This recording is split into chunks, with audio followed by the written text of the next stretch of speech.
Bismillahirrahmanirrahim. Assalamualaikum warahmatullahi wabarakatuh. Hari ini kumpulan kami akan membentangkan tentang tajuk Mahkamah Syariah iaitu isu semasa berkaitan wasiat harta pusaka.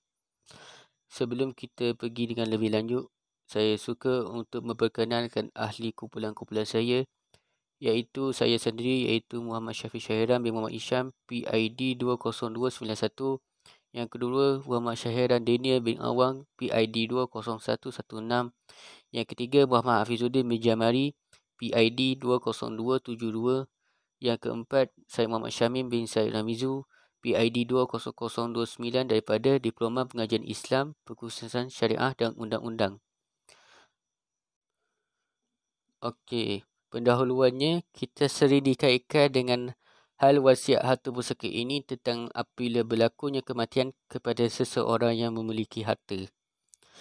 Sebelum mereka membagikan harta pusaka, mereka perlu melunaskan semua hutang yang si mati tidak sempat ingin bayar semasa hayatnya dan menguruskan jenazah si mati tersebut. Apabila selesainya semua urusan, maka bermulalah pembahagian harta pusaka atau pembagian wasiat harta pusaka kepada semua ahli keluarga. Semua ahli keluarga mesti tahu apa itu pembahagian harta pusaka dan berapakah kadar mereka akan dapat dalam harta pusaka tersebut. Semua kena menerimanya dengan hati yang terbuka supaya tidak berlaku konflik antara mereka. Seterusnya, saya serahkan kepada pembentang yang seterusnya.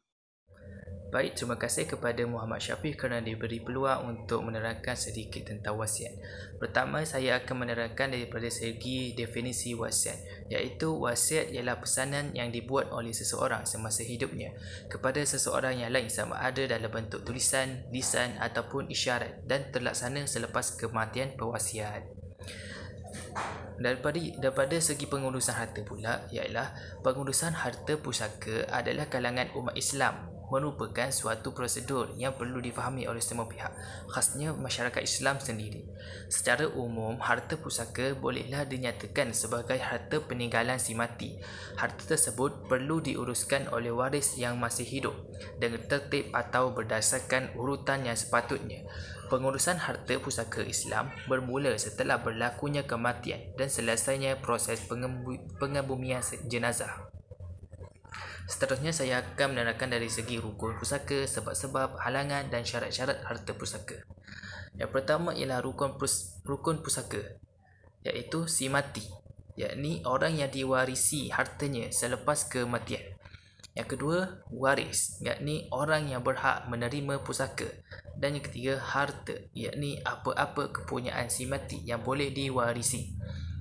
Seterusnya ialah sebab-sebab mempusakai harta. Yang pertama, perkahwinan. Yang kedua, keturunan. Dan yang ketiga ialah Islam. Seterusnya ialah halangan menerima pusaka. Ini adalah halangan bagi mereka yang mendapat harta pusaka. Dan salah satunya ialah membunuh. Kedua, berlainan agama. Dan ketiga, murtad.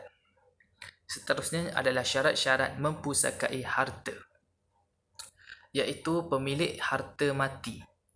Kedua, waris hidup ketika pemilik harta mati. Ini adalah carta pewaris yang layak mendapat harta pusaka. Ahli waris daripada kalangan lelaki dan ahli waris daripada kalangan perempuan. Baik, terima kasih. Terima kasih sahabat saya. Seterusnya, cadangan. Yang pertama, mengadakan majlis ilmu secara umum kepada masyarakat bagi menerangkan masalah tidak faham akan pembahagian harta pusaka secara faraid dan wasiat.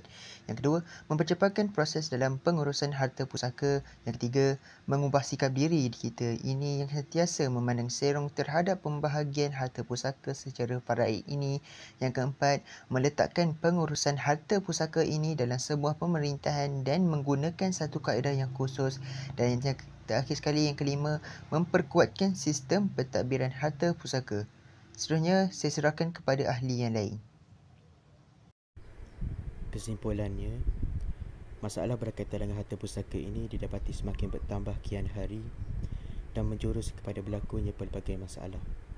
Hal ini memerlukan adanya satu kuasa perundangan yang bersepadu dan institusi yang jelas serta kaedah dan prosedur yang seragam. Masyarakat perlu menanam kesedaran tentang betapa pentingnya membuat perancangan awal mengenai pengagihan harta.